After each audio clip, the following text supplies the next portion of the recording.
Salut les cantons! Aujourd'hui, je vous présente le deuxième épisode d'une série de 4 faite avec l'aide de la MRC de Brome-Missisquoi et l'organisme Place aux Jeunes de Brome-Missisquoi. C'est quoi la MRC? La MRC, c'est la municipalité régionale de comté qui met de l'avant les initiatives locales de la région et il faut aller faire un tour sur le site bromemissisquoi.ca. Il y a les meilleures offres d'emploi, il y a des articles de blog, il y a des infos sur les municipalités. Bref, allez faire un tour là-dessus. Et il y a aussi la série vidéo vraiment cool, Fais le move. Donc tout ça sur bromemissisquoi.ca. Et l'organisme Place aux Jeunes, et qui est un organisme qui vise l'intégration et la rétention de jeunes qualifiés de 18 à 35 ans dans les régions. Et il y a un agent ici à la région de Brome-Missisquoi. Donc, pour plus d'informations ou pour prendre rendez-vous avec un agent, c'est le placeausjeunes.qc.ca. Et finalement, j'aimerais lever mon chapeau à Kevin Brunel, qui est le Manitou derrière cette série de podcasts, tant pour la caméra que pour le son et le montage. Donc, bravo Kevin! Sans plus tarder, je vous présente ce podcast sur les réalités agricoles de la région qu'on a fait avec Megan Patch de la ferme Patch à Brome et Frédéric Bachand de la ferme Safranière des Cantons à Stanbridge Station. Et c'est vraiment intéressant parce que c'est deux agriculteurs au background vraiment différents. Donc, sans plus tarder, voici ce podcast. Alors aujourd'hui, pour le podcast, on est avec Megan Patch et Frédéric Bachand de la Safranière des Cantons. Comment ça va? Ça va bien? Ça va bien, merci, oui. Yes sir, yes sir. Écoute, pour commencer, j'aimerais quand même mettre en contexte, c'est quoi parce que vous avez deux projets agricoles qui peuvent se ressembler sur certains aspects, mais qui sont aussi quand même assez différents. Fred, qu'est-ce que tu fais toi ici à la Safranière des Cantons? Moi, c'est quand même assez varié, mais principalement, je fais des légumes, des fruits, une grosse portion en fait de maraîchage, puis une portion aussi d'épices. Donc, safran, paprika, fines herbes, puis d'autres épices aussi à venir. OK. Là, on est chez toi, Stanbridge Station. Ouais, exact. On pourrait quasiment dire Bedford. Ouais, très proche. Puis c'est vraiment très nice. On adore le vibe de la maison. Merci. Megan, ferme Patch, c'est quoi? Ben, c'est une ferme où on fait de la production animale au pâturage. Alors, on fait le bœuf nourri à l'herbe, le poulet de pâturage, des dindes d'habitude. Cette année, on n'a pas fait. Et des ponders, alors des œufs de pâturage et les porcs. OK. C'est saisonnier, les porcs. Pas de maraîchage en tant que tel? Pas vraiment. On a des jardins à nous, là, puis qu'on cultive pour nous-mêmes. Mais, OK. Puis je pense que c'est pas... je voulais t'en parler. T'es pas la première génération à opérer une ferme sur tes terres là, à Brome. Non. Je suis la 5e génération. OK, quand même. Ouais. Quand même. Wow. D'ailleurs, je voulais t'en parler de la ferme Patch parce que la famille Patch, j'ai fait mes recherches, OK, puis il semblerait qu'il serait arrivé des États-Unis au Québec, en fait, dans le coin, en 1831. Est-ce que ça fait du sens, ça? Oui, OK. ça fait très longtemps. Ouais. C'est fou, pareil, parce que comme les cantons en tant que tel, c'est comme Dunham, ça a été fondé en 1796, c'est comme un des premiers de la région à avoir été fondé. Fait que la famille Patch, ça fait, tu sais, c'est comme, je sais pas, il était dans comme presque les premières familles, disons, à être installées dans la région, là. Ouais. C'est fou, là. Yeah. Alors, pourquoi vous avez choisi l'agriculture comme métier? Parce que peut-être on pourrait y aller avec Fred, parce que je pense que ça a été une redirection, Ouais, si on veut. c'est un peu un changement de carrière. OK. En fait, moi, il faut savoir, j'ai habité dans le Nord pendant 10 ans. OK. En fait, à Radisson, à Bay James. Donc, quand même assez au Nord. J'ai passé ma jeunesse là-bas. OK. J'ai toujours vécu dans la nature, connexion justement avec la forêt. J'ai toujours aimé ça, jouer dehors. Ouais. Finalement, je suis allé en administration des affaires, là, tout un autre volet. Mais ça m'a toujours resté en tête, en fait, ce contact-là avec la terre. Puis j'ai cherché, en fait, durant ma vingtaine, là, quel genre de projet que je pourrais faire. Fait que c'est sûr que le maraîchage, c'est quelque chose qui m'intéressait beaucoup. Puis tout le volet épices aussi, ça m'intéressait. Donc... Puis disons, parce que tu disais pendant ta vingtaine, fait que là, tu travaillais ailleurs, mais tu avais toujours en arrière, tu sais, comme pensée de peut-être, des fois, c'est pas pour le travail, mais comme aller déménager en campagne ou avoir ton petit jardin. Mais toi, c'était vraiment, je veux faire ça de ma vie. Genre. Ouais, exact, c'est ça. Okay. J'ai toujours voulu faire ça, mais j'ai toujours vu ça plus comme un projet de retraite. Parce que je me disais, je vois pas comment que je pourrais en vivre, parce que en fait, j'ai vu des belles choses, mais j'ai vu des moins belles choses aussi qui s'est passé. Fait que j'ai toujours eu cette insécurité-là, en fait, par rapport à ça. Puis finalement, ben c'est ça, on a travaillé sur des modèles de projet, puis je suis arrivé à quelque chose que ça faisait du sens pour moi, justement pour être capable d'en vivre. Ouais. Donc, c'est là que le projet est né. C'est ta mère qui avait la maison ici? Ouais, c'est ça. Dans le fond, on a racheté en fait la maison de ma mère. Puis là, on est dans un contexte de bigénération ici. Donc, plein de beaux... En fait, ça aide beaucoup sur plusieurs plans là, aussi là, par rapport à ça. Fait que ouais, effectivement, on a une partie en fait du projet de la ferme en fait, c'est sur notre terrain à nous. Puis on a une autre partie en fait, que c'est sur des terres qui sont louées. Fait que on voit juste en avant à travers la fenêtre ici, ben il y a notre section verger qui est en avant. On a des prunes, cerisiers, pommiers, poiriers. En arrière, ben c'est ça, on a des poules qui sont là. Là, on a une terre qui est en jachère, mais ça va être de l'ail. Une petite chèvre, un petit bébé chèvre. Puis il y a de l'ail qui s'en va là, justement, cette année. Puis le safran, c'est arrivé comment? Parce que c'était ça, tu sais, safranière des cantons, c'était ça. Initialement, c'était ça. Exact, c'est ça. Dans le fond, on cherchait des épices parce qu'on consomme beaucoup d'épices, nous, puis beaucoup de gens au Québec consomment des épices, mais souvent on ne connaît pas la provenance, en fait, des épices. Il y a beaucoup de choses qui sont faites, ça dit que c'est fait au Québec, mais en fait, c'est importé, on ne connaît pas la provenance, on ne sait pas comment c'est cultivé. Fait que moi, j'avais le désir, en fait, d'avoir des épices qui sont propres au Québec, qu'on sait d'où ils viennent, comment ils sont cultivés. Fait que le safran, en fait, ça a été la première épice qu'on a cultivée. Là. OK. Wow. Malade. Puis ça, c'est un procédé. Là. C'est long, puis ça coûte cher, c'est dispendieux, mais il y a une raison pourquoi ça coûte cher. Oui, parce qu'en fait, oui, c'est une épice c'est l'épice la plus dispendieuse par rapport au nombre, en fait, par rapport à son poids, parce que c'est quand même très léger. Ouais. Par contre, c'est une épice qu'on utilise en très faible quantité. Okay. Fait que par rapport, en fait, c'est ça, les gens ils disent « Oh mon Dieu, c'est cher le safran ».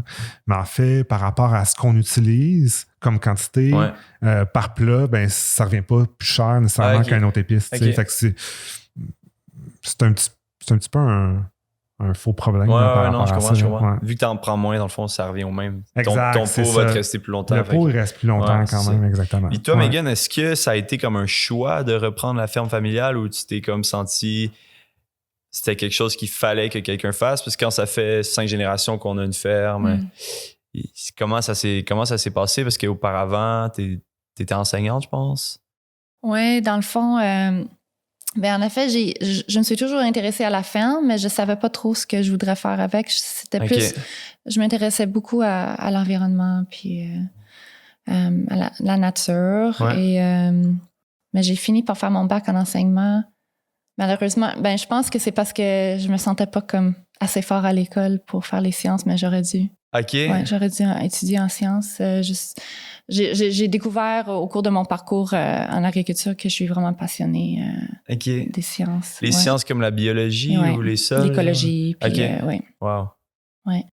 Mais c'est ça. Dans le fond, ce qui s'est passé, c'est que mon père a décédé soudainement. Alors, il n'y avait pas de plan de succession. Puis j'étais comme la seule de ma famille qui était comme capable et prête de prendre la relève. OK. Ouais. Fait que c'est vraiment arrivé sans préavis, là, tu sais. Aïe, aïe. Ouais. Puis t'as décidé, je pense, d'un peu... Ou ça, c'est peut-être arrivé avant, mais de reprendre la ferme et de faire un peu différemment de ce que ton père faisait. Parce que ton père faisait de l'élevage aussi de bœuf. Oui, dans le fond, c'est ça. C'est justement le fait de me retrouver soudainement comme en charge de la ferme. C'est là que j'ai commencé à faire les réflexions du quoi, puis du comment. Puis, mais je savais toujours que faudrait que je fasse autrement parce que mon père... Mon père était formé en mécanique diesel. C'est quelqu'un qui pourrait faire toutes les réparations de la machinerie, Puis c'est ça, il avait son production de vaches-veaux, alors c'est l'élevage de veaux de bœuf, puis on les envoie à l'Ancan une fois qu'ils sont sevrés. Alors, il n'y a pas de mise en marché à faire. OK. On fait notre foin, puis on les soigne à l'année. Mais pour moi, j'ai réalisé assez vite que c'était pas pour moi, le fait de courir partout dans la région, chercher des terres à faucher pour faire le foin, puis entretenir plein de machinerie.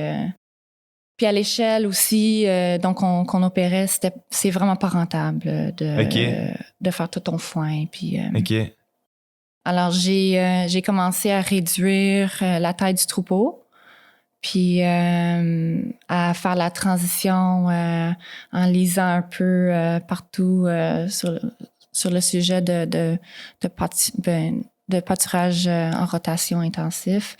Et c'est là où j'ai commencé ma formation informelle dans le monde d'agriculture régénératrice. Puis ça n'existait même pas le terme quand je commençais. Là, c'était vraiment juste l'agriculture alternative. Puis, ouais, alors... Puis pourtant, aussi, c'est quelque chose qui se faisait il y a des années ou... Ouais, c'est dans le fond, ce type de gestion de pâturage, ça existe depuis longtemps, mais c'est juste pas très connu ici au Québec. Mais partout dans le monde, il y a du monde qui en font depuis longtemps. Puis c'est une approche, ça nécessite une approche globale. Alors, c'est bénéfique, je trouve, pour tout le monde qui a du bétail, mais quand on fait du bœuf fini à l'herbe, nourri à l'herbe puis fini à l'herbe, ben on pense aussi aux génétiques, au type d'animal qu'on utilise. Puis ça demande une autre approche. Quand tu dis approche globale, toi, tu parles que tout est pris en compte. Là. C'est pas juste parce que, comme tu disais tout à l'heure avec l'encan et tout, c'est comme ici, on va commencer les bœufs, on va les élever, on va les nourrir à l'herbe, mais après ça, on va les vendre. Quelqu'un d'autre va les engraisser au grain.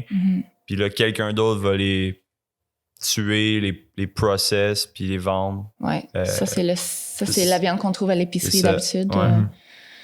Alors, quand on fait...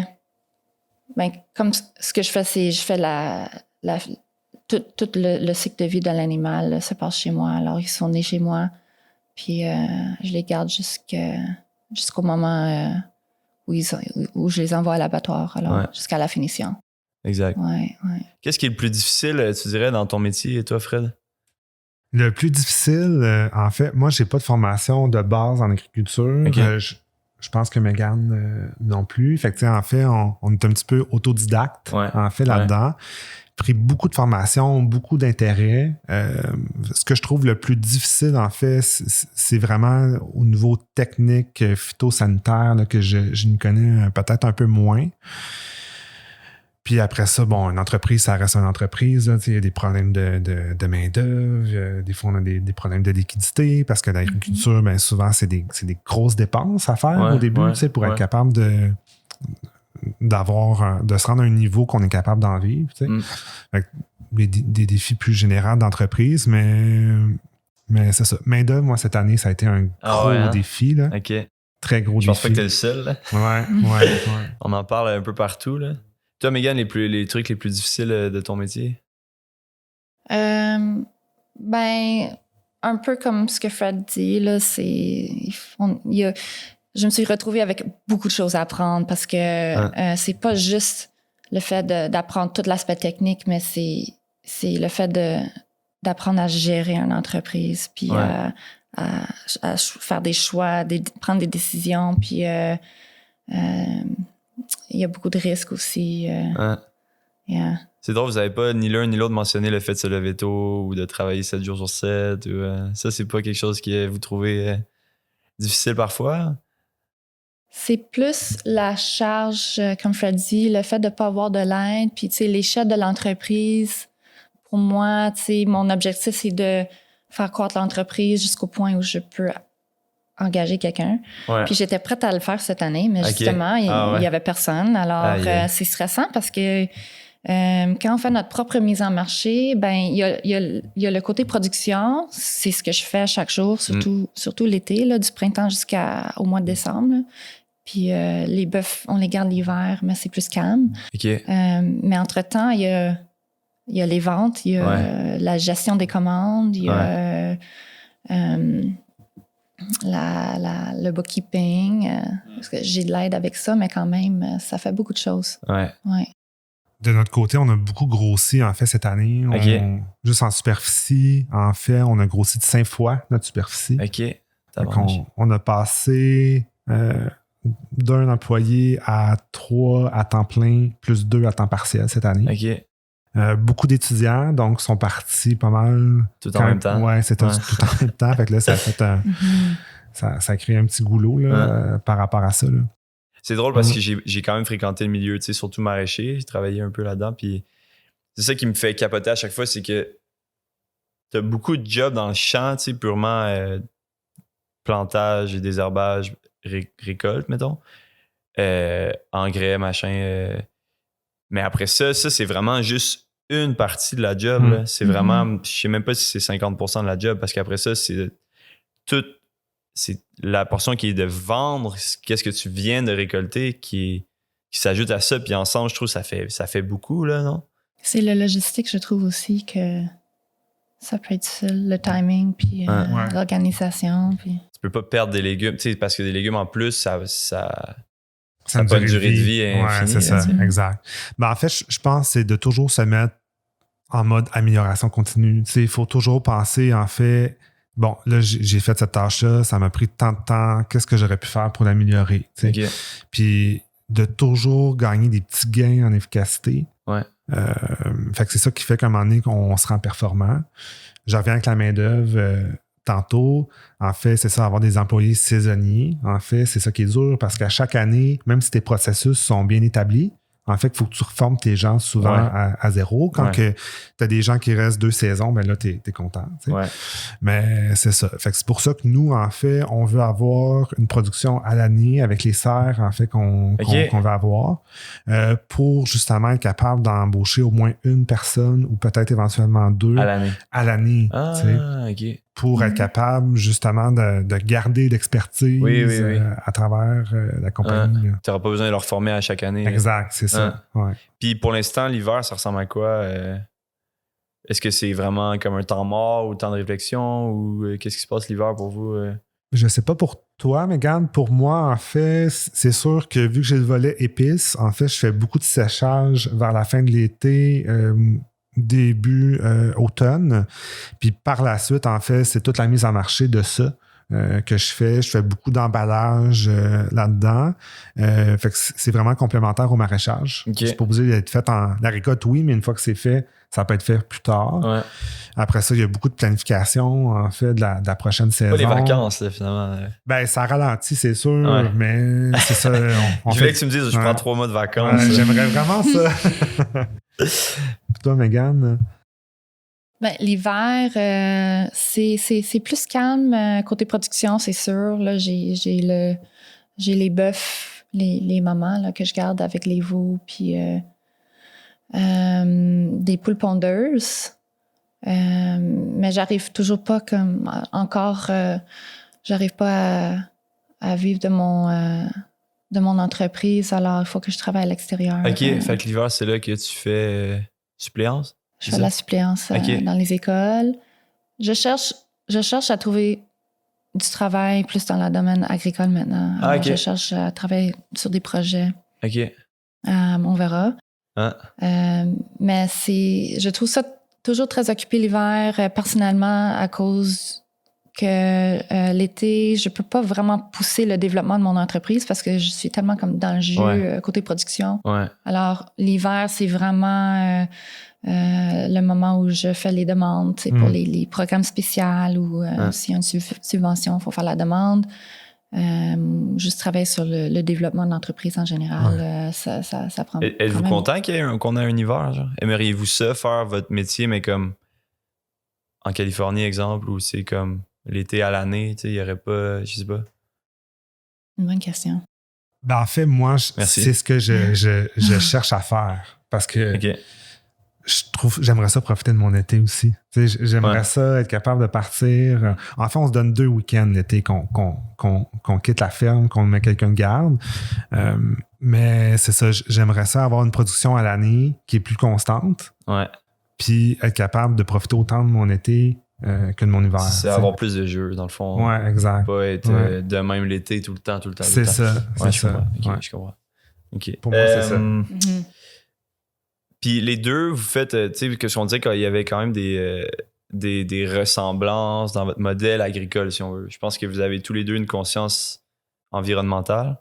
À moins que je me trompe, Fred, tu vas être certifié bio. Ouais, on est en processus, exactement. On a déjà des produits qui sont certifiés, en fait. Nos pousses, en fait, sont certifiés. On fait des pousses. OK. Donc ça, c'est certifié.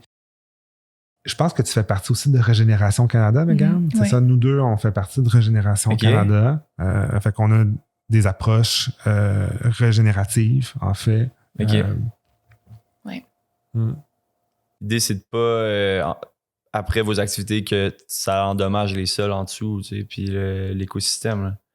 Je sais que chez Megan, tout ça est réfléchi, là, rotation intensive, tu sais, ça dit peut-être rien à du monde, mais l'idée, c'est que les troupeaux sont déplacés dans l'herbe. Là, les vaches, ils broutent l'herbe qui est haute, la descendent un peu. Ils font leurs besoins comme d'habitude. Puis après ça, ils sont déplacés. Donc, les sols sont pas non plus trop, soumis à ces excréments-là. Genre. Puis tout est pensé en fonction de régénération des sols. C'est ça? Ouais, c'est vraiment l'idée il y a comme des principes à respecter, là, puis les enjeux sont un peu différents parce que moi, je travaille dans un système vivace, dans le fond. Alors, je fais pas vraiment de labour des sols.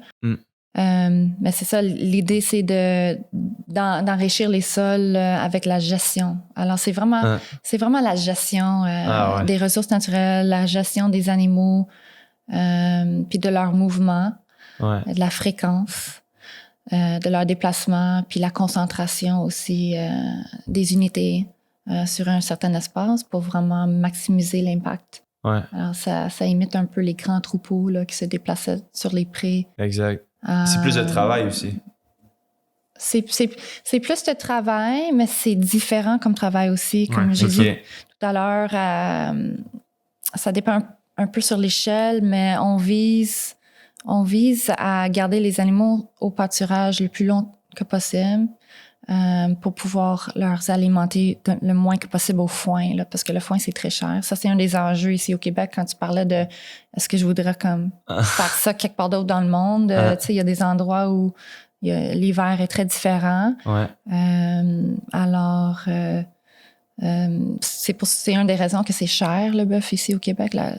C'est cher comme production. Là. Ouais. Ça coûte cher à produire. Alors, moi, je vise à faire l'extension de mes saisons au pâturage. OK. Alors, mais c'est ça, je cours pas tout l'été à faire du foin comme d'autres gens font. Là. J'achète mon foin. Ça me permet de magasiner aussi pour un foin de qualité. Puis en attendant, entre-temps, moi, je gère vraiment mes terres puis les terres des voisins, mes partenaires, là, pour les ramener en santé puis maximiser le potentiel. Puis c'est le fun parce que ça conserve l'écosystème. Alors, il y a beaucoup de vie chez nous. C'est ça. On protège toutes les bandes riveraines, tous les milieux humides sont protégés. On voit plein d'espèces d'animaux, d'insectes. Il y a une vibration là, quand tu es dans le champ. Là, et les vaches aussi sont dans leur élément, là, ça paraît. Ils sont très contents. C'est vraiment une très belle vie. C'est vraiment, ils sont capables de faire ce qu'ils voudraient faire. Là. Puis c'est de manger la meilleure de ce qui se trouve dans leur environnement puis de se déplacer souvent là, pour que ça soit optimal. Là, j'ai une question, c'est la question qui déchire. Êtes-vous prêts pour ça? Vas-y. Là, ça va être une grosse question aujourd'hui parce qu'avec l'été qui vient de se finir, en fait, il y a eu beaucoup de sécheresse. Beaucoup de monde ont manqué d'eau, tout ça. Est-ce que vous avez peur pour l'avenir de la planète? Est-ce que c'est un peu pour ça que vous faites ce que vous faites? Avez-vous peur de qu'est-ce qui s'en vient ou êtes-vous confiant ou êtes-vous... Posez-vous ces questions-là, en fait. Ouais, oui, c'est sûr. Puis en fait, ça fait 2 étés, en fait, qui sont un peu bizarres, qu'on a eu, en fait, beaucoup de sécheresse. Nous, en fait, c'est ça, on a beaucoup de tortues ici, puis on veut laisser beaucoup de place à la biodiversité. On a 2 étangs, en fait, sur le terrain où qu'on pompe, en fait, pour arroser. Puis, en fait, on a un qu'on a pratiquement vidé là, cette année. Là. Fait que, tu sais, idéalement, on voulait ne même pas toucher à cet étang-là, juste en cas vraiment de backup, pour justement laisser place à la biodiversité, laisser place justement aux tortues, puis aux autres organismes, les grenouilles, qu'on a besoin aussi qui mangent nos insectes, les rainettes, bref, des crapauds. Fait que c'est ça. Fait que moi, je suis extrêmement concerné par rapport à ça. Fait que c'est sûr que nous, cette année, justement, on va creuser un puits justement pour essayer de garder les étangs le plus possible à nouveau, mais un puits, je veux dire, ça ne règle pas tout non plus. Il faut faire attention dans notre quantité d'eau qu'on utilise. Fait qu'il faut avoir des systèmes performants, arroser juste les bonnes quantités, pas trop. Ça va prendre la pluie aussi. Je veux dire, ça bien beau faire attention à ce que tu utilises, mais s'il pleut jamais, il pleut jamais. Là, tu sais. Pour répondre à ta question, oui, moi, ça me concerne beaucoup. Puis, je pense, en fait, je pense que chaque petite action, en fait, qu'on fait dans le bon sens, c'est un pas vers le futur pour ça. Mais en fait, c'est plus aussi d'essayer d'influencer les autres aussi à faire ça par nos projets. Parce que si on regarde autour, je suis entouré de champs conventionnels. Fait que c'est ça. Fait que je pense que c'est faire des petits highlights sur nos projets, puis en fait sur nos méthodes, pour peut-être influencer éventuellement d'autres personnes aussi dans la région puis d'ailleurs. J'espère qu'un jour, les champs conventionnels vont être peut-être ce qui va être détonné du reste, parce que pour l'instant, c'est peut-être plus l'inverse. Là. Mais donc, quand on achète des légumes de toi, Fred, par exemple, on sait que c'est des légumes qui ont été cultivés sans pesticides, ou avec des biopesticides, mais sans intrants, sans produits chimiques. Exact, c'est ça. Ouais. Puis il y en a plusieurs autres comme toi qui le font. Puis toi, Megan, est-ce que tu te sens concernée par aussi ces enjeux-là, ces problèmes-là? Oui. On le voit de plus en plus que les conditions climatiques sont en train de changer, puis on sait que l'agriculture, ça joue un rôle important. Puis c'est ma raison d'être là, de reprendre la ferme et de le travailler de la façon que je le fais. Puis ce qui est intéressant avec les sécheresses, là, c'est pas des vraies sécheresses parce qu'on est au Québec, mais tu sais, c'est quand même très inquiétant là, le fait que cette année, il y a beaucoup de monde qui ont manqué d'eau. C'est comme un record, je pense. Là, il y a tout le monde qui ont carrément manqué l'eau là, dans leurs ruisseaux, dans leurs étangs. Il a fallu faire venir de l'eau sur leur ferme. Nous, on a été chanceux. On n'a pas vraiment été touchés par ça, mais c'est vraiment important que le monde soutienne l'agriculture régénérative dans tout, là, pas juste comme on sait qu'il y a beaucoup d'emphase sur la production animale, mais dans la grande culture aussi. Le maraîchage, je pense que les maraîchers qui font ça écologiquement, ils savent là, qu'il faut garder les sols couverts. Là, puis, mais ce qui est vraiment intéressant, c'est qu'on est en train de voir que le cycle d'eau, on est en train de le casser au micro échelle, parce qu'il y a comme un macro système d'eau là, dans le monde là, qui fait en sorte qu'il y a de la pluie quand on en a besoin, puis où, puis tout ça. Mais on est tellement en train de comme laisser les sols à nu avec les grandes cultures. Là, c'est tellement à grande échelle là, que ça dérange les cycles d'eau régional. OK. Alors, si on se dépêche pas à changer nos pratiques, puis à utiliser des couvre-sols, puis du no-till, puis des choses comme ça, peut-être intégrer les animaux avec les grandes cultures, pour trouver d'autres façons là, de garder les sols en santé, puis d'éviter à trop travailler les sols, ben je pense personnellement, avec ce que je lis, puis de ce que je vois, que on est en train de vivre l'impact de ces pratiques-là, les pratiques conventionnelles qui... Tu dirais quoi à quelqu'un qui dit, moi, pour l'environnement, pour mes pratiques environnementales, je suis vegan, là. Je mange pas de viande parce que c'est la viande le problème, ou je suis végétarien, je veux pas manger de viande à cause de ça? C'est pas une bonne raison. Okay. Une personne peut être végane pour d'autres raisons, peut-être, mais c'est une personne qui dit que le fait d'être végane, là, ça va comme corriger les problèmes de l'environnement, c'est faux. C'est faux parce que ça nécessite beaucoup de grains, de produits qui proviennent de la grande culture. Puis encore une fois, si la gestion, si le management n'est pas là, si les pratiques sont pas les bonnes, ben on est en train de détruire l'environnement, peu importe, puis de détruire les écosystèmes. Ouais. C'est pas animal versus vegetable, c'est vraiment comme... Non, exact. Il faut vraiment avoir une compréhension plus nuancée, puis j'encourage le monde qui s'inquiète beaucoup là, pour l'impact de leur choix alimentaire là, sur l'environnement. Il faut vraiment lire beaucoup, là, puis de tous les côtés. Vas-y.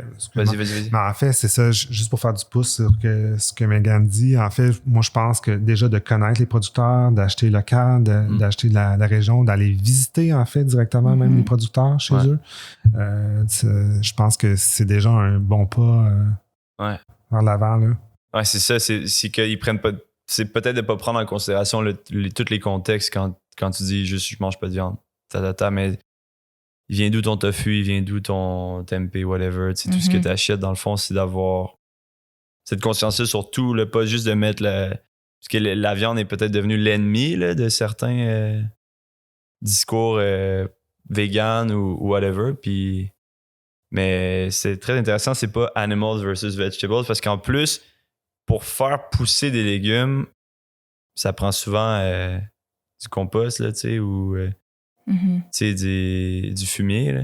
Ça a toujours pris ça. Tu sais, c'est pas nécessairement, mais juste ça fait partie d'un tout, là, des fois. Là. Mais gars, j'aimerais que tu me parles un peu de la famille Patch, mais aussi de la communauté anglophone, peut-être, de la région de Brome-Missisquoi. Ouais. Parce que pour moi, qui est franco, qui a grandi ici, peut-être on la connaît pas tant, ou des fois, on gagne à peut-être essayer de mélanger ça un peu plus, là.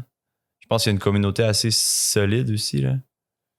Ouais, je sais pas trop quoi partager. Je peux juste parler de mon expérience. Alors, quand j'étais petite, c'était anglophone partout dans mon coin. Quand on allait à l'épicerie, c'était en anglais. Quand on allait à la pharmacie, c'était en anglais. Parce que justement, le coin, la région a été... colonisé, disons, presque. Par des anglophones. Ton coin, ça serait quoi? Mettons, l'épicerie était où? À Knowlton. OK. Oui. Knowlton, Sutton, c'est tout anglophone. Ouais. Puis, c'est ça, avec le temps, à cause des politiques, des choses comme ça a changé. Mais on est toujours là, on est bilingue. Exact, c'est ça, vous êtes toujours là, c'est ça, exact. C'est ça qu'il faut comprendre aussi, des fois, là. Faut pas l'oublier non plus, là. Ouais, c'est comme le Brown Fair, là, c'est comme un vieux organisme qui était parti il y a longtemps par la communauté agricole anglophone. C'est ça, je sais pas quoi. Paraît-il aussi que ce que Kristen m'a dit de la coop, là, je sais pas si tout ce qu'elle disait c'est vrai, mais paraît-il que la communauté anglophone, elle achète beaucoup local aussi, puis elle fait partie beaucoup de ce réseau-là. Tu sais, je pense que peut-être le fait qu'ils sont rendus minoritaires, ils s'appuient, ils s'entraident, là, mais je sais que... Bref, c'est une communauté qui est là depuis vraiment longtemps puis qui s'est serrée aussi, je pense. Ouais. Puis pourquoi toi, tu as choisi la région, Fred, de Brome-Missisquoi pour... moi, je venais me promener souvent ici parce que je trouvais ça beau. Dans le coin de Denham, dans le coin de Fredericksburg. Plus dans le sud de Brome-Missisquoi. Ouais. Mais c'est ça, l'accès à la terre, c'est difficile. Donc, on voulait venir ici, mais trouver un endroit, on ne trouvait pas. C'était soit trop cher ou ça ne correspondait pas à nos besoins. Est-ce que tu cherchais un endroit pour partir ton projet agricole? En fait, quand on a acheté, oui, mais c'était encore latent, en fait. C'était pas décidé qu'on partait le projet. C'était en tête, mais c'était pas ça l'objectif principal. En fait, c'était surtout de lâcher la banlieue puis d'aller plus en campagne, puis plus dans un environnement qui nous rejoint. Puis Bromiskwa, pour nous autres, ben, ça nous rejoignait beaucoup. Fait que c'est pour ça, en fait, qu'on est venu vivre ici. Là. Et qu'est-ce que vous trouvez qui font les particularités de Bromiskwa? Tant peut-être géographiquement, mais aussi peut-être... Ouais, ben le paysage, je pense que ça commence à être plus montagneux. Je trouve que c'est un petit peu plus beau. Il y a un peu plus de rivières, de cours d'eau, de lacs. C'est un milieu aussi très culturel aussi. Fait que ça, c'est super intéressant. C'est très riche là, par rapport à ça. Il y a des belles entreprises. C'est le fleuron de plein de belles petites initiatives. Donc, on connaît tout quelqu'un qui est entrepreneur dans le coin, c'est sûr. Exact, c'est ça. C'est tous des beaux projets qui fonctionnent. Fait que je trouve que c'est assez riche là, par rapport à ça. Ouais. Toi, Megan, peut-être une vision différente vu que tu as grandi vraiment dans la région. Ben, je trouve que il y a vraiment... Ça s'est vraiment développé dans ce sens d'entrepreneuriat conscientisé, là, si je peux dire ça, comme vraiment des beaux projets comme Fred dit, puis des citoyens engagés qui nous encouragent, puis beaucoup de culture. C'est vraiment beau. Je suis toujours en train de découvrir notre région. Wow. Ah, c'est vraiment le fun d'avoir grandi ici. Puis tu sais, j'ai des souvenirs là, de quoi ça avait l'air avant. Puis c'est sûr qu'il y a des choses qui ont changé, qui sont comme moins bons. Mais le mouvement agricole ici, ça ramène de l'espoir. Parce que quand on parle du paysage puis des terres agricoles, ben les fermes qui se trouvent dans notre région, un peu moins ici, mais plus vers le lac Brome puis Sutton, ben c'est des fermes qui sont pas très grandes puis avec des terres diversifiées. Alors il y a des coins forestiers là où on peut faire le bois de chauffage ou le sirop d'érable, mais toujours avec quelques champs, comme des terres ouvertes. Des fois, c'est rocheux. Des fois, c'est pas nécessairement propice pour la culture, mais un peu plus pour la production animale ou des productions diversifiées. Alors, ça nécessite des projets créatifs et un peu innovateurs aussi, je trouve, pour ramener la vie à ces fermes-là, parce que l'approche conventionnelle, ça s'applique plus vraiment. L'échelle, ben on peut pas être trop grand parce que les superficies sont pas là. Puis encore plus, ben on sait que les prix des terres ont monté énormément. Alors, ça nécessite aussi d'autres types de partenariats pour garder l'agriculture dans notre coin. Qu'est-ce que vous pensez, vous, de l'achat local? Est-ce que c'est quelque chose... Est-ce que c'est ça la clé, dans le fond? T'sais, c'est ça qu'on vise... le plus en faisant, en étant agriculteur? Ben, en fait, c'est d'être conscient de ce qu'on achète puis des choix qu'on fait. Je pense qu'avant tout, c'est ça. Puis oui, encourager le local, ça, c'est sûr. Puis beaucoup d'éducation à faire aussi. Moi, je parle au niveau de la clientèle. Là. Il y a beaucoup d'éducation à faire auprès d'eux. Là. Ouais. Des fois, c'est dur, par contre, parce que même, tu sais, Megan, je sais que toi, tu fouilles beaucoup, tu te documentes beaucoup pour en connaître plus sur le type d'agriculture que tu veux faire, qui est le meilleur pour les sols et tout. Puis c'est pas nécessairement tout le monde qui est prêt à investir autant de temps. Fait que c'est dur des fois de comme expliquer rapidement, tu sais, qu'est-ce qu'on fait, pourquoi on le fait.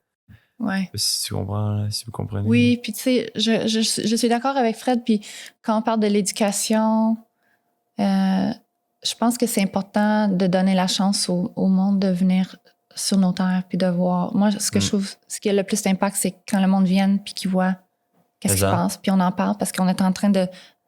On peut le ressentir. On est dedans, Puis c'est ça qui manque, je pense, pour beaucoup de monde. On est devenu de plus en plus déconnecté de notre source d'alimentation et juste de la nature. Alors, on peut pas comprendre pourquoi c'est important si on le voit pas, si on le vit pas. Puis juste d'aller à l'épicerie puis d'avoir tout ça devant toi. Là. Tout ça, puis c'est un tomate, c'est un tomate. Puis, tu sais, il y a une histoire derrière chaque affaire qu'on achète, que ce soit la nourriture ou autre. Alors, c'est d'encourager le monde à comme vivre une expérience, je trouve, de trouver des façons de les amener dans notre coin puis sur nos terres. Puis... Parce que même au marché fermier, c'est déjà mieux parce que le contact avec le producteur.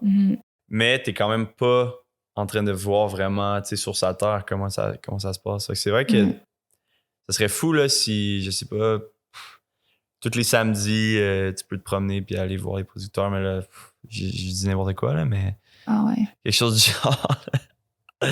Ou acheter directement à la ferme aussi, ça se fait, tu sais, évidemment. Je pense que ça s'en vient. Mais c'est sûr que ça reste un gros défi, en fait, de rejoindre la masse de gens. Parce que les gens qui vont dans les marchés, en fait, c'est des gens qui sont déjà conscientisés. C'est ça. Ouais. En fait, c'est pas eux qu'on veut aller chercher non, nécessairement. C'est ça. Fait comment... Ça reste une question que j'ai pas la réponse parce que je pense que sinon, sûrement qu'on ferait déjà beaucoup plus d'argent puis le projet prendrait plus grosse ampleur. Mais en fait, comment qu'on fait pour atteindre les consommateurs puis changer leurs habitudes d'achat, en fait, qu'ils aient le goût, en fait, de changer leurs habitudes d'achat. C'est ça le plus gros défi, c'est de rejoindre la clientèle, en fait. Ouais. Ça fait un bon lien pour... J'aimerais que vous me parliez un peu de la coopérative Le Terroir solidaire dont vous faites tous les deux partie. C'était quoi, Megan? Je sais que tu étais une des fondatrices de cette coop-là. C'est quoi la coop, Le Terroir solidaire? C'est un regroupement de producteurs, de productrices et de transformateurs et transformatrices qui vise à offrir des services de distribution, de mise en marché. On fait de la transformation aussi. Pour l'instant, on se concentre sur ça, mais on a comme objectif de se bâtir éventuellement un site de transformation pour rejoindre nos besoins. Peut-être une autre façon, comme Fred vient de le dire, d'essayer de changer les habitudes de consommation des gens là, en regroupant comme plusieurs produits locaux de la région. En fait, c'est la force de la coop, en fait, parce que quand les gens achètent, en fait, de la coop, en fait, ils n'ont pas accès à un producteur, ils ont accès à une trentaine, quarantaine de producteurs de la région. Ouais. Puis qui adhèrent à un cahier de charge, à des valeurs qui sont communes. Fait que ça, c'est important aussi, puis je pense que c'est ce qui fait la force vraiment de la coop. Viser la qualité du produit, comment c'est cultivé aussi, là. Ouais.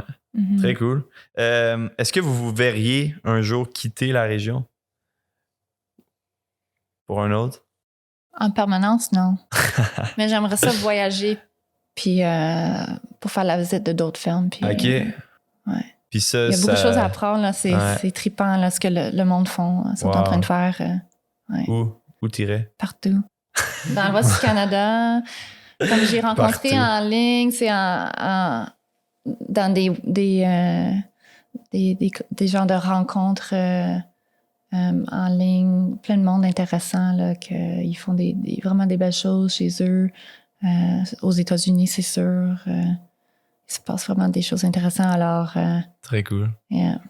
Peut-être un jour, tu vas pouvoir quitter puis aller ça serait comme enrichir. Je rêve là, de partir en vacances l'hiver, par exemple, là, ou même l'été, si j'ai de l'aide, là, du main-d'œuvre à la ferme, là, pour justement aller soit travailler ou faire la visite.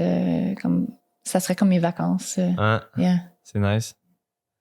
Toi, Fred, peut-être ça fait pas si longtemps que tu es installé. Non, c'est ça. Puis même, à la limite, j'aimerais ça être encore plus dans les cantons.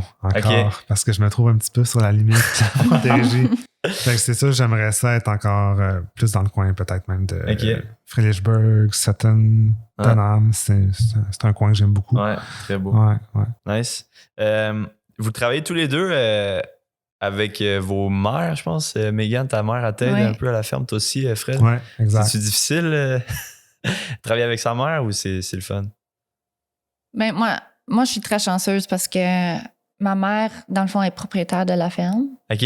C'est elle qui décide, si on continue à produire chez nous. Alors, elle a été vraiment... elle m'a encouragée dès le début de continuer, puis elle m'épaule dans mes projets, puis elle fait le bookkeeping, puis elle m'aide dans l'entreprise. Alors, non, je suis très chanceuse. OK. Ouais. C'est plus la relation de mère, genre fais ci, fais ça, va te coucher, puis...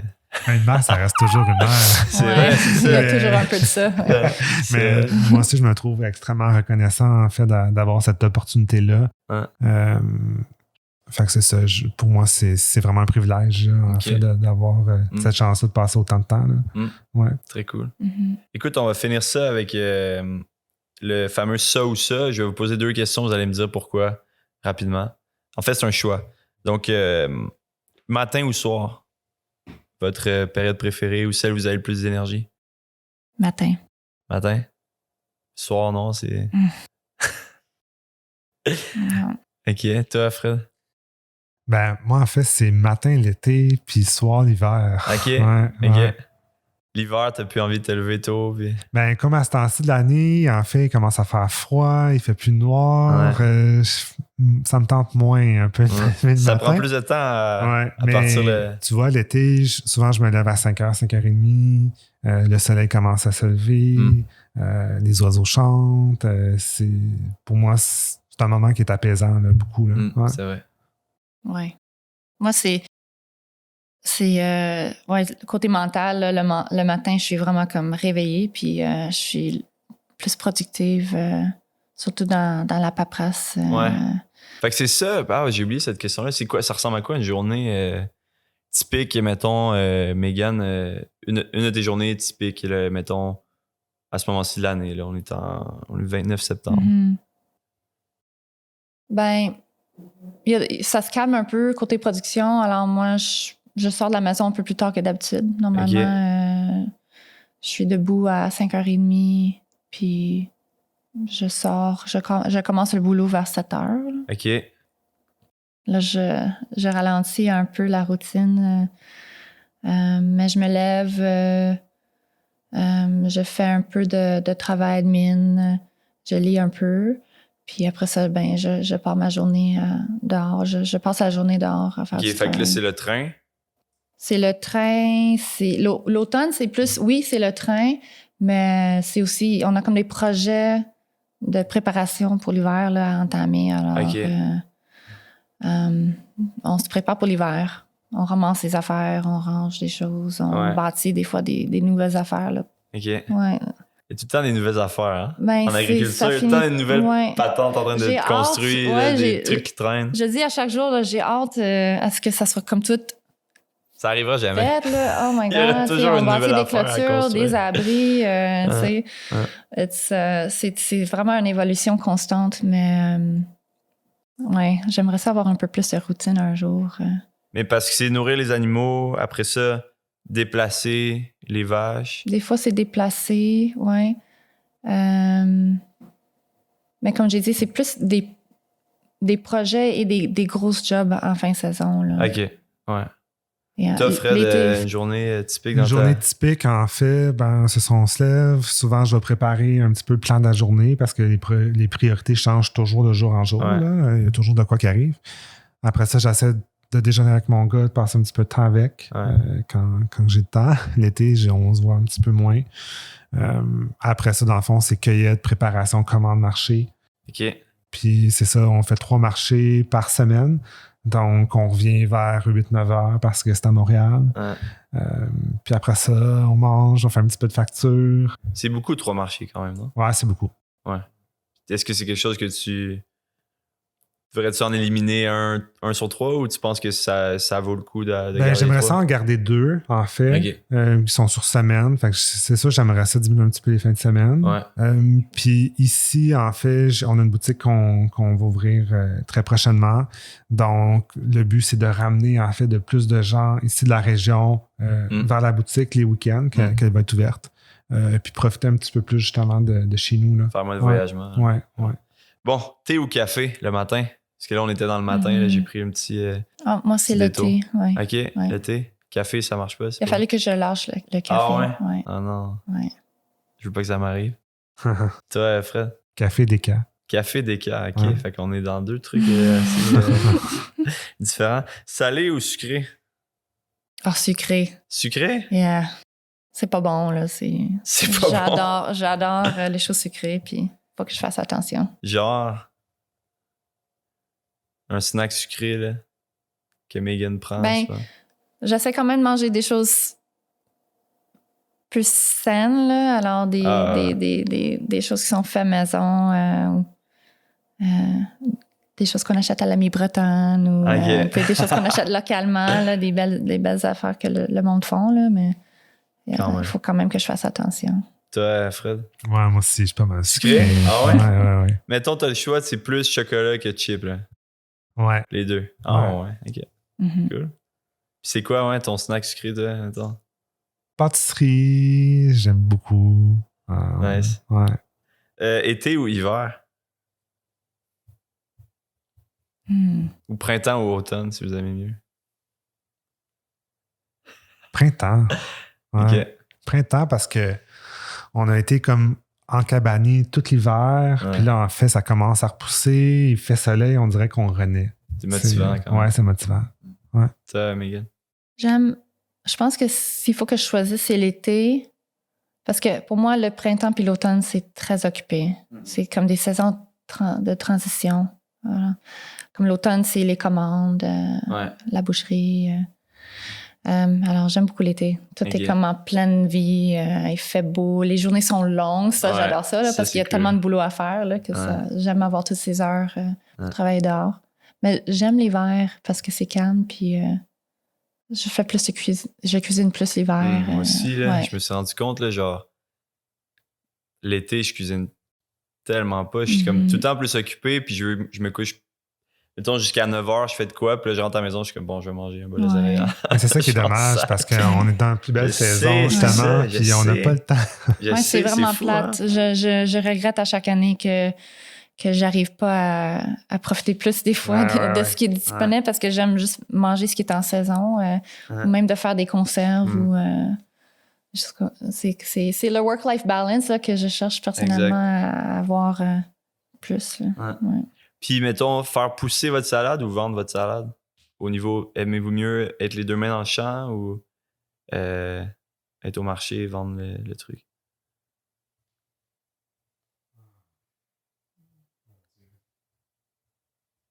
Les deux. Les deux sont importants. Ouais. Parce que, en fait, c'est le fun de contact à la terre, c'est le fun de voir grossir les choses, mais c'est le fun de la reconnaissance aussi des gens qui achètent des produits puis qui se sentent tellement privilégiés d'avoir ça. Ça, c'est pour ça qu'on fait notre métier, je pense. Parce que.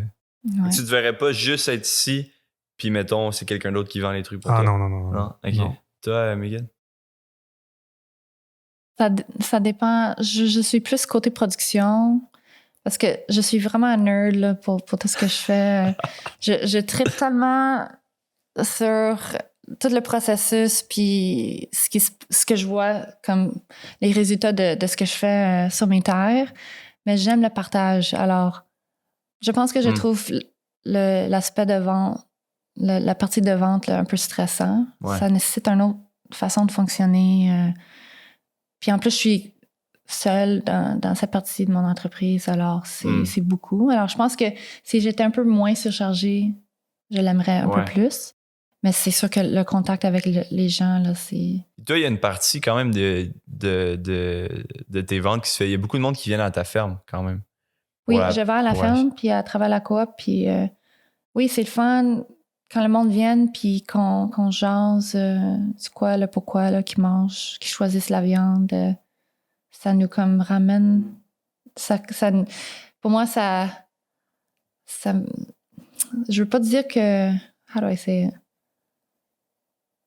Je veux dire en anglais. C'est juste valorisant là, de savoir qu'il y a du monde qui vient. Des fois, c'est du monde qui était végétarien avant, ou c'est du monde qui avait des problèmes de santé, puis qui viennent, puis que la viande qu'ils trouvent chez moi, ça vraiment, ça améliore. Pour vrai, c'est la meilleure viande, on va se le dire. Oh, merci.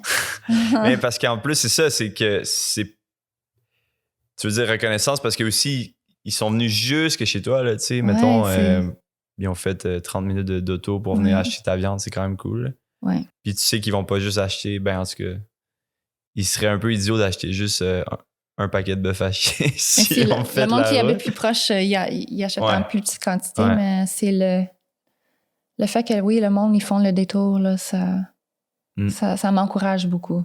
Ouais. En espérant qu'on fasse la même chose pour toi, Fred, quand tu vas ta boutique dans oui, That's it. Bon, merci à vous deux.